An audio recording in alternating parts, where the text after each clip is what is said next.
Good day, folks, and welcome to another edition of Lumberjack Logic. I'm your host, Neil Johnson, and sometimes I actually find it hard to believe how weak, feckless, spineless, cowardly Republicans are, especially Senator Mitch McConnell. I have found that there's one group of people that he is willing to be uncowardly with. There's one group of people that he is willing to actually stand up against. And do you know what group that is? Conservative Republicans. This guy is the definition of the uniparty establishment hack, folks. And he went on CBS's Face the Nation, and it was absolutely shocking and jaw-dropping just how bad he outed himself. From the funding, his inability to actually work out a solution with Democrats that Republicans could gain a minor victory from, it's wild. But really quickly, go check out MyPillow, MyPillow.com. Use promo code Lumberjack. Free pillow right now with your order. Go check it out.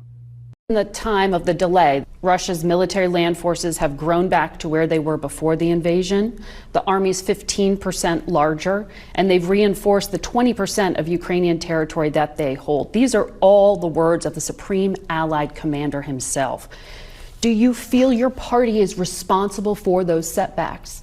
Many of them, yeah. So that one-word answer is being used by the DNC war room and the media to then attack conservative Republicans and say that they are the problem. They're the reason why Ukraine is failing. No, Ukraine is failing because Vladimir Zelensky's in charge, and Vladimir Zelensky has proven himself to be a failure.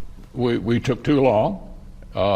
This issue was like a family reunion, if you will, with a lot of different points of view being expressed around the table. All the Democrats were for Ukraine. So now the Senate, which is supposed to be this august body that stops, this is why they have the filibuster rule in place, all of these different things. They're supposed to actually promote healthy debate. Now debate is bad for Republicans, and all the Democrats were in lockstep, as you would figure they would be, because if you look at the money that was funneled by Sam Bankman-Fried, some of it went to Republicans, but by far the great majority went to Democrats.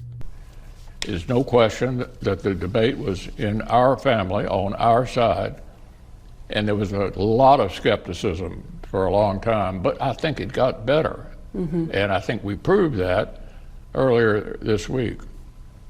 What do you think changed minds? The actual facts. I think he meant to say the actual dollars, and not the dollars it would cost, but the dollars they would receive. Once we realized we were not going to get a border result, I think our members really started focusing on the package. It was clear then it was not going to have a border provision attached to it. Wait, so what Mitch is saying here, did you just catch that? Once they realized they wouldn't get any border funding, no border provision, so we can't even get a simple border provision to secure our border, while in that bill they put in money for securing Ukraine's border. Do you guys understand just how devious this is and just how weak Mitch McConnell is in terms of actually fighting for what us as the Republican Party, the base, the grassroots of the Republican Party wants? He's willing to fight for what the uniparty establishment hacks want, but he is unwilling to go to bat for Republicans, for conservative Republicans. He's even willing to fight members of his own side, and he'll tell us that the Democrats were all in lockstep. So the Democrats, again, all wanted this, and they didn't want the border security, so Mitch is like, sounds good to me. And there are almost no good arguments against this. Every argument that was made by the opponents is provably wrong. And the facts, I think, were convincing. No, there are many good reasons not to fight this war, and they are provably right. Like the fact that an entire generation of young Ukrainian men has been lost, Mitch. But they don't seem to care about that. But wait till you hear what he has to say about the money. And this came up on Fox News the other day. Is $60 billion enough money for Ukraine to push back Russia decisively? Well, we hope so. It's actually only 0.2% of our gross domestic product. So put in that context, it's not a whole lot of money for us, but it's a very significant step for them because it gives them the more sophisticated weapons they need to hold the Russians at bay. This is that kind of false equivalency stuff that I really hate, where they try to minimize $60 billion, which would make a huge difference here at home if they actually spent it on the right things or actually did more to pay off our national debt, which is anywhere from 33 trillion to 90 trillion, depending upon what you look at and how you factor in unfunded liabilities.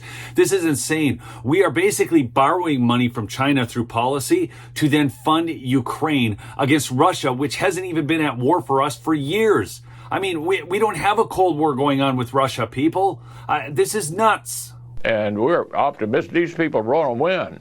I mean, the Russians are trying to take their country, and they have enormous incentive, and it doesn't require any of our personnel. We're not getting any Americans killed. We're helping them defend their independence and also degrade the military of one of our biggest adversaries, the Russians.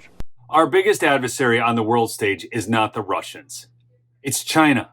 China is destroying us from within. Russia cannot destroy us from without. And many of these Ukrainians don't feel so independent, especially those in the churches that speak out against Vladimir Zelensky and then get jailed, or journalists who get killed. You are leader for another 8 months. But you've said you're going to stay and serve out your term. Donald Trump may again become president. According to our latest CBS polling, 79% of self-identified Republicans told us that the source of information they most trust on Ukraine and Russia is Donald Trump. This sentiment doesn't seem to be disappearing. How are you going to counter that? That's my favorite part of the interview here. She is just fretting because, number one, Donald Trump is leading in every key metric, every poll, every age demo, every nationality, everything. Donald Trump is winning, and they're freaking out about it. And then they're like, what the heck are you going to do? Because the people actually trust Donald Trump more than them, the media, and certainly more than Mitch McConnell in the U.S. Senate. What I want to do and what I've focused on is not the presidential race, but getting the Senate back. But this isn't the race. This is persuading public opinion. Yeah, I think the single most important thing I can do is make sure my successor is the majority leader. One thing you could say about Mitch McConnell, he's sly, and he realizes that he does not have the political wherewithal right now or the political capital to defeat Donald Trump in the court of public opinion. So here he is, he's going on here and he's talking about picking his successor, basically. He wants to pick his successor as Senate Majority Leader. And I hope there's enough Republicans out there who are unwilling to let him pick that person. We know Donald Trump is not a fan of Zelensky.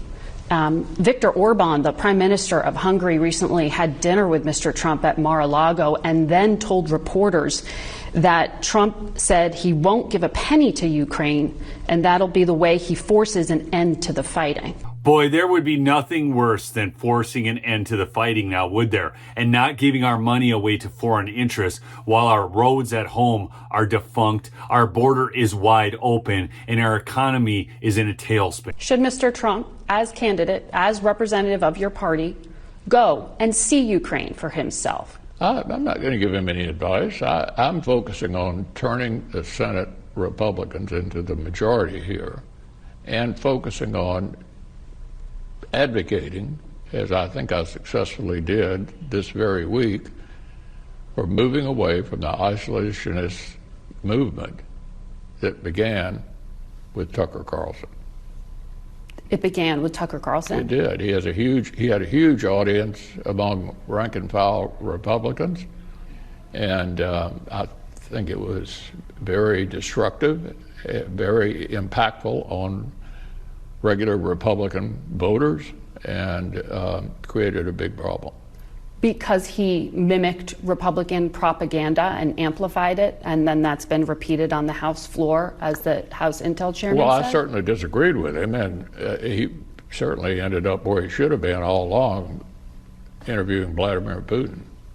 Oh, the face on that reporter is so priceless as he talks about Tucker Carlson, and then she tries to put it back on mimicked Republican talking points. Do you know what? If you ran a poll, I will guarantee you rank and file Republicans trust Tucker Carlson a lot more than Mitch McConnell. Remember to check out my sponsor, MyPillow. Get the free pillow right now with promo code Lumberjack at mypillow.com /lumberjack or use promo code lumberjack.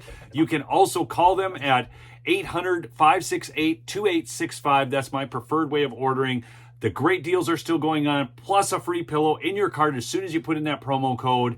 And we also have the free shipping on orders over $75. Remember, subscribe if you're new. We'll see you on the next episode. Peace out.